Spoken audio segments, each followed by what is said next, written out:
नमस्कार दोस्तों, स्वागत है आप सबका मेरे YouTube channel KCP the Sanskrit गुरु में। दोस्तों, आज हम पढ़ने वाले हैं अव्ययीभावः समासः। अव्ययीभाव समास के बारे में पढ़ने से पहले हम समास के भेदों के बारे में सबसे पहले जानेंगे। तो समास के भेदों को जानने के लिए आगे बढ़ते हैं। समास भेदाः मुख्यतः समासस्य षड्भेदाः भवन्ति। मुख्य रूप में समास के 6 भेद होते हैं।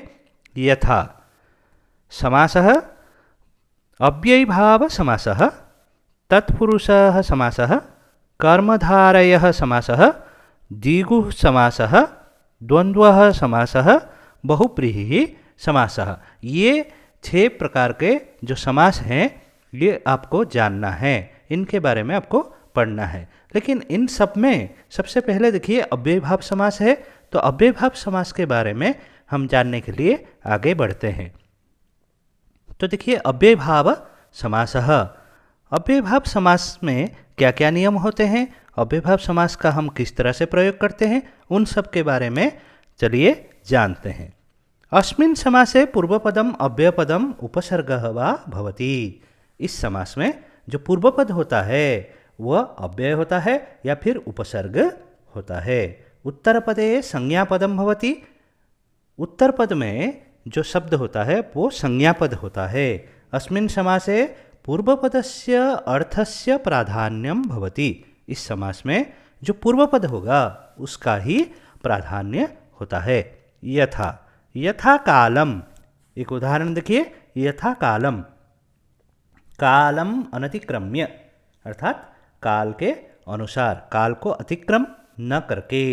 यथा कालम में यथा यहाँ पर पूर्वपद है, तो इस उदाहरण में काल जो शब्द है उसके अर्थ के अपेक्षा यथा शब्द के अर्थ के ज़्यादा प्राधान्य है। इसलिए यहाँ पर बोला गया है कि इस समास में जो पूर्वपद होगा उसका अर्थ का प्राधान्य होगा। अव्ययीभाव समासे समस्त पदम अव्ययम भवति। अव्ययीभाव समास में जो समस्त पद बनेगा वो अव्यय हो जाएगा। यत् प्रायः नपुंसकलिंग प्रथमा एकवचने एव भवति। जिसका जो रूप कैसा होगा ना, नपुंसकलिंग प्रथमा एकवचन में होगा। यथा फल शब्द का फलम, वारी शब्द का वारी, मधु शब्द का मधु। इस तरह से जो अकारांत अकारांत पद होंगे उनका अम हो जाएगा, इकारांत पदों का ई हो जाएगा और उकारांत पदों का ऊ हो जाएगा। इस तरह से आप आगे जानेंगे कि किन शब्दों का किस तरह से जो परिवर्तन होता है। आगे है अव्ययीभाव समासात् निष्पन्नम समस्त पदम क्रिया विशेषण रूपेण व्यवह्रियते। जो अव्ययीभाव समास होता है उसके जो समस्त पद होता है वो क्रिया विशेषण रूप में प्रयुक्त होता है। अर्थात जो अव्ययीभाव समास से समस्त पद बनेगा वो क्रिया का विशेषण के रूप में प्रयोग होगा, न कि संज्ञा का।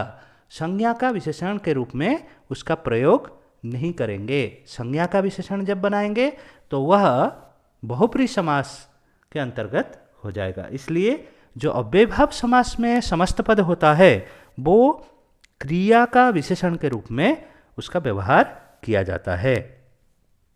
यद्यपि बहुषु अर्थेषु अव्ययीभाव समासः भवति, तथापि पाठ्यक्रमानुसारं वयम् अत्र अनु, उप, सह, नीर, प्रति एवं यथा उपसर्गाणाम् अव्ययानां वा सम्बन्धितस्य अव्ययीभाव समासस्य चर्चां करिष्यामः। अव्ययीभाव समास 16 अर्थ में प्रयुक्त होते हैं।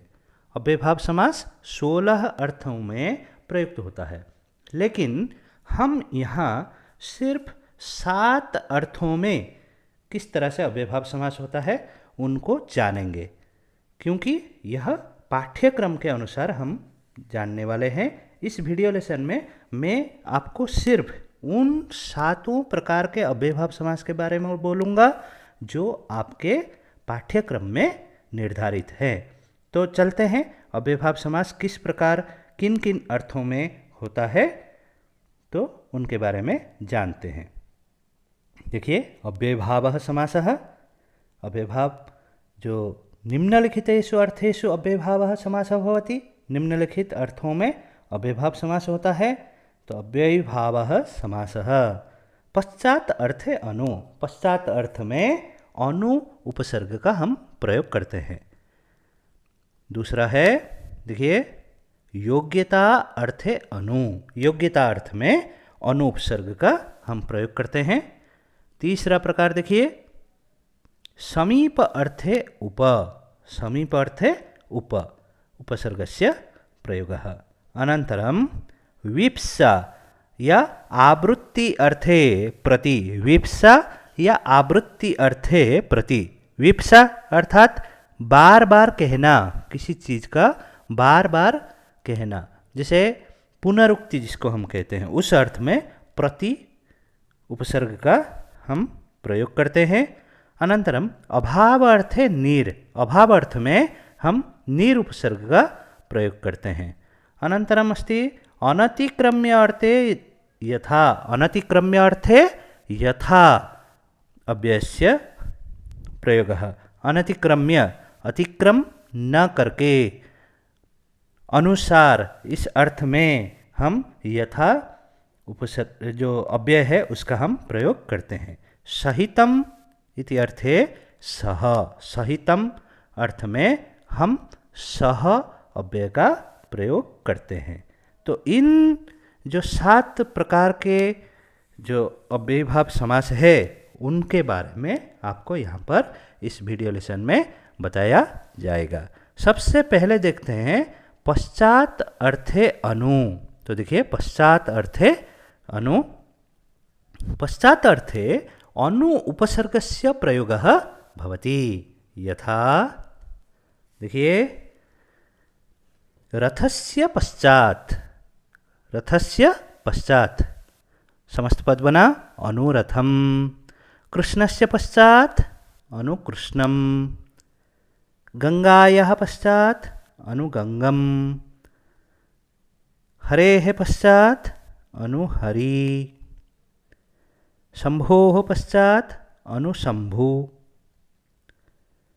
विष्णोः पश्चात अनुविष्णु। अक्ष्णोः पश्चात अन्वक्ष्यम। मातुः पश्चात अनुमातरम। इस तरह से पश्चात अर्थे अनु उपसर्गस्य प्रयोगः भवति अव्ययभाव समासे। तो पश्चात अर्थ में अर्थात पीछे, पश्चात अर्थात पीछे। रथस्य पश्चात, रथ के पीछे, इस अर्थ में क्या हुआ? अनुरथम। कृष्णस्य पश्चात, कृष्ण के पीछे, अनुकृष्णम। गंगायाः पश्चात, गंगा के पीछे, अनुगंगम।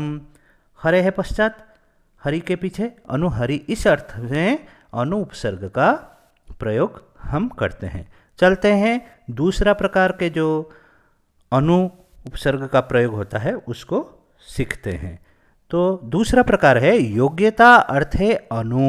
योग्यता अर्थे अनु।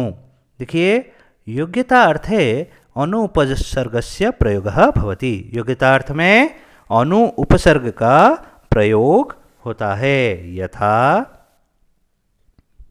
देखिए, रूपस्य योग्यम अनुरूपम। गुणस्य योग्यम अनुगुणम। व्रतस्य योग्यम अनुव्रतम। आकृतेः योग्यम अन्वाकृति। श्रियः योग्यम अनुश्री। अनुश्री, विसर्ग नहीं लगेगा, अनुश्री। अनंतरम भावस्य योग्यम अनुभावम। कुलस्य योग्यम अनुकुलम।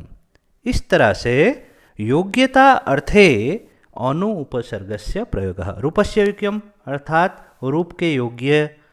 गुणस्य योग्यम अर्थात गुण के योग्य। व्रतस्य योग्यम व्रत के योग्य। आकृतेः योग्यम अर्थात आकृति के योग्य। श्रियः योग्यम श्री के योग्य। भावस्य योग्यम भाव के योग्य। इस तरह से अर्थ में अनु उपसर्ग का हम प्रयोग करते हैं। योग्यतार्थ में अनु उपसर्ग का प्रयोग करते हैं। अनंतरम हम देखते हैं समीप अर्थे उप उपसर्गस्य प्रयोगः। समीप अर्थे उप उपसर्गस्य प्रयोगः। देखिए, समीप अर्थे उप उपसर्गस्य प्रयोगः भवति यथा यथा नगरस्य समीपम उपनगरम। समीप अर्थ में उप उपसर्ग का प्रयोग हुआ, उपनगरम। कृष्णस्य समीपम उपकृष्णम। गंगायाः समीपम उपगंगम। यमुनायाः समीपम उपयमुनम। दिशः समीपम उपदिशम। कुलस्य समीपम उपकूलम।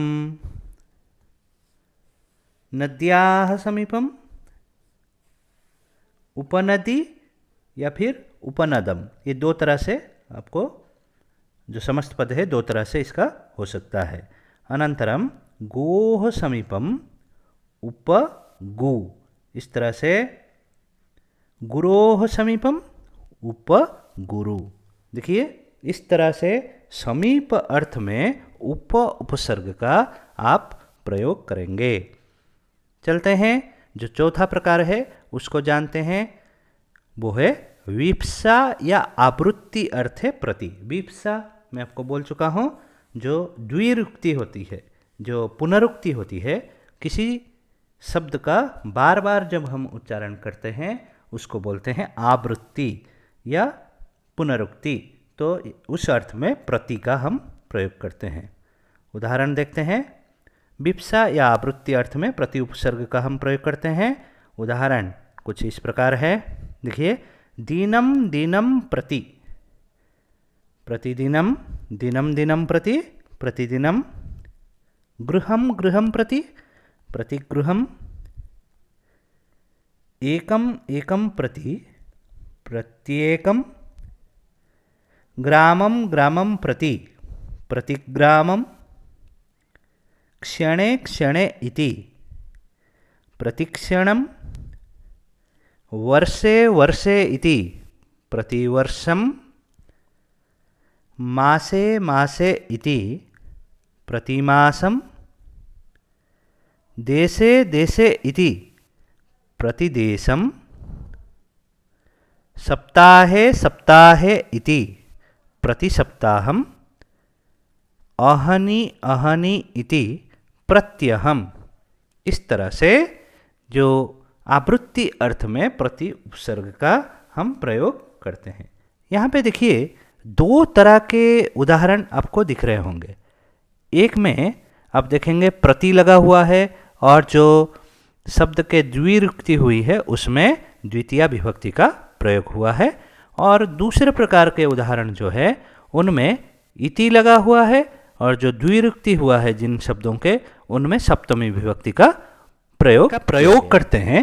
उस समय हमें इसका ध्यान रखना पड़ेगा कि दीनम दीनम प्रति प्रतिदिनम या गृहम गृहम प्रति प्रतिगृहम और गृहे गृहे इति प्रतिगृहम, इसका हम प्रयोग कैसे करते हैं। तो देखते हैं, एक उदाहरण से समझते हैं। भिक्षुकः प्रतिगृहं गत्वा भिक्षां याचते। भिक्षुकः प्रतिगृहं गत्वा भिक्षां याचते। यहाँ पर देखिए, भिक्षुकः गृहं गृहं प्रति गत्वा भिक्षां याचते। यहाँ पर गृहम गृहम प्रति क्यों हुआ? घर घर को वो जाता है और भीख मांगता है, इसलिए द्वितीय विभक्ति प्रयोग करके हम प्रति का प्रयोग किए हैं। परंतु प्रतिगृहं जनाः दीपावल्यां दीपान् प्रज्वालयन्ति। अत्र यहाँ इस उदाहरण में देखिए, प्रतिगृहम अर्थात हर घर में लोग दीपावली में क्या करते हैं? दीपों को जलाते हैं। तो इन दोनों उदाहरणों में आप देख सकते हैं अंतर क्या है। एक में घर घर को, दूसरे में घर घर में। जहाँ पर घर घर को इस अर्थ में आएगा उदाहरण, तो वहाँ पर आप गृहम गृहम प्रति का प्रयोग करेंगे, और जहाँ पर अर्थ आएगा कि घर घर में, वहाँ पर आप गृहे गृहे इति इस प्रकार से प्रयोग करेंगे। तो आगे चलते हैं और जो परवर्ती जो उदाहरण है उनको समझते हैं अव्ययभाव समास के। तो देखिए, अभाव अर्थे नीर, अभाव अर्थे नीर, अभाव अर्थे नीर उपसर्गस्य प्रयोगः भवति, अभाव अर्थे नीर उपसर्गस्य प्रयोगः भवति। यथा, देखिए, यथा मक्षिकाणाम् अभावः, मक्षिकाणाम् अभावः निर्मक्षिकं, मक्षिकाणाम् अभावः निर्मक्षिकं, जनानाम् अभावः निर्जनं, विघ्नानाम् अभावः निर्विघ्नं, निर्विघ्नं, अनन्तरं मशकानाम् अभावः निर्मशकं, जलस्य अभावः निर्जलं, वस्तूनाम् अभावः निर्वस्तु, बाधानाम् अभावः निर्बाधं, निर्बाधं, अनन्तरम् अंकुशस्य अभावः निरंकुशं, कंटकानाम् अभावः निष्कंटकम। इस तरह से हम अभाव अर्थ में निर उपसर्ग का प्रयोग करते हैं। आगे चलते हैं और देखते हैं अनतिक्रमण अर्थे यथा अव्ययस्य प्रयोगः, अनतिक्रमण अर्थे यथा अव्ययस्य प्रयोगः कथं भवति। तो अनतिक्रम्य इति अर्थे यथा अव्ययस्य प्रयोगः क्रियते। पश्यन्तु, यथा कालम् अनतिक्रम्य, यथा कालम, कालम अनतिक्रम्य अर्थात काल को अतिक्रम न करके, अर्थात समय के अनुसार, यथा कालम। क्रमम अनतिक्रम्य, यथा क्रमम। शक्तिम अनतिक्रम्य, यथा शक्ति। इस प्रकार से विधिम अनतिक्रम्य, यथा विधि। इच्छाम अनतिक्रम्य, यथेच्छम। रुचिम अनतिक्रम्य, यथा रुचि। अनन्तरम इष्टम अनतिक्रम्य, यथेष्टम। समयम अनतिक्रम्य, यथा समयम। इस प्रकार से उचितम अनतिक्रम्य, यथोचितम। यहाँ पर देखिए, जैसे यथाशक्ति, यथा विधि, यथा रुचि, इस तरह के जो उदाहरण हैं, इसमें आपको सावधानी बरतनी होगी। इसमें विसर्ग अनुस्वार का प्रयोग नहीं करना है। अक्सर जो गलतियाँ होती है छात्रों के द्वारा, छात्र यथाशक्ति ही लिखते हैं, यथा विधि ही लिखते हैं। इस तरह से नहीं लिखना है, यथाशक्ति, क्योंकि इकारांत नपुंसक लिंग में प्रथमा एकवचन में विसर्ग अनुस्वार नहीं रहता है। यथा वारी शब्द, वैसे ही यथाशक्ति, यथा विधि, यथा रुचि, इसका आपको ध्यान रखना है। इसके बाद हम देखते हैं सहितम अर्थे सह इति अव्ययस्य प्रयोगः। सहितम अर्थे सह अव्ययस्य प्रयोगः भवति। सहितम, इस अर्थ में सह, ये जो अव्यय पद है, इसका प्रयोग होता है। यथा, देखिए, चित्रेण सहितम या चित्रेण सह, क्या होगा? सचित्रम। यहाँ पर सहितम अर्थ है सह अव्यय बोला गया है, तो सह के स्थान पर क्या रह जाता है? जो समस्त पद में स रह जाता है। चित्रेण सहितम या चित्रेण सह, इस तरह से विग्रह वाक्य के लिए समस्त पद बनेगा सचित्रम। अनंतरम परिवारेण सहितम सपरिवारम। बलेन सहितम सबलम। गर्वेण सहितम सगर्वम। ज्ञानेन सहितम सज्ञानम। दर्पेण सहितम सदर्पम, इस तरह से आपको प्रयोग करना है। सहितम इस अर्थ में सह अव्यय का प्रयोग करना है। इसमें ध्यान रखना है, जब सह अव्यय का प्रयोग करेंगे तो सह से केवल स रह जाएगा और जो समस्त पद होगा उसमें स ही सुनाई देगा। सचित्रम, सपरिवारम, सबलम, सगर्वम, सज्ञानम, सदर्पम, इस तरह से प्रयोग होगा। अब कुछ अभ्यास करते हैं, तो अभ्यास प्रश्नों को देखते हैं। देखिए, अभ्यास प्रश्न कुछ इस प्रकार है। उपनगरम नदी वहती, उपनगरम नदी वहती, यहाँ पर एक शब्द है उपनगरम, उपनगरम नदी वहती। उपनगरम का विग्रह वाक्य क्या होगा? देखिए, नगरस्य समीपम, अर्थात नगर के पास, नगर के पास नदी बहती है। इसके बाद वयम परिश्रमं कुर्मः निर्विघ्नं च जीवामः, निर्विघ्नं च जीवामः, हम परिश्रम करते हैं और निर्विघ्न जीते हैं। हम परिश्रम करते हैं और निर्विघ्न जीते हैं। निर्विघ्न शब्द का क्या अर्थ है? विघ्नों का अभाव, तो विघ्नानाम अभावः। इस तरह से मुनेः कुटीरः नद्याः समीपम अस्ति, मुनेः कुटीरः नद्याः समीपम अस्ति। यहाँ पर नद्याः समीपम अर्थात उपनदम या उपनदी, इस तरह से आपको प्रयोग करना है। अहम जगन्नाथ दर्शनम सपरिवारम कृतवान, अहम जगन्नाथ दर्शनम सपरिवारम कृतवान। यहाँ पर देखिए सपरिवारम, सपरिवारम अर्थात परिवारेण सहितम, सपरिवारम अर्थात परिवारेण सहितम। सम्प्रति प्रतिदेशं कोरोना संक्राम्यते, सम्प्रति प्रतिदेशं कोरोना संक्राम्यते, अर्थात प्रतिदेशम देशे देशे इति, हर देश में, हर देश में। अनन्तरं मम गृहस्य पश्चात् आम्रवृक्षः अस्ति, मम गृहस्य पश्चात् आम्रवृक्षः अस्ति। तो गृहस्य पश्चात, पश्चात अर्थ है अनु, उपसर्ग का प्रयोग करेंगे तो अनुगृहम, अनुगृहम।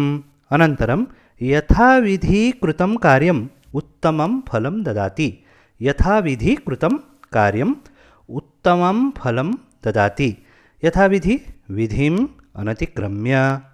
इसके बाद मुनिः निर्जनं तपस्यति, मुनिः निर्जनं तपस्यति, यहाँ पर निर्जनम अर्थात जनानाम अभावः। यहाँ पर देखिए निर्जनम जो है वो तपस्यति क्रिया का विशेषण के रूप में यहाँ पर प्रयोग हुआ है। तो मैं पहले बता चुका हूँ कि जब भी अव्ययभाव समास के जो समस्त पद होगा वो क्रिया विशेषण के रूप में उसका हम प्रयोग करेंगे। तो मुनि ही निर्जनम तपस्यति अर्थात कैसे तपस्या कर रहा है? निर्जन होकर तपस्या कर रहा है, निर्जन जगह पर तपस्या कर रहा है। तो निर्जनम तपस्यति। सेवकः विनयेन सहितं निवेदयति, सेवकः कथं निवेदयति? विनयेन सहितं, तो विनयेन सहितं सविनयम, इस तरह से सविनयम, सेवकः सविनयम निवेदयति। तो दोस्तों इस तरह से आप अव्ययभाव समास का अभ्यास करेंगे। इसको अगर ध्यानपूर्वक इसका अभ्यास करेंगे, इसका अध्ययन करेंगे तो आपकी समस्याएं ज़रूर दूर हो जाएगी। तो फिर से आपके समक्ष नए वीडियो के साथ मैं प्रस्तुत होऊंगा। तब तक के लिए आप सबका धन्यवाद और नमस्कार। धन्यवाद।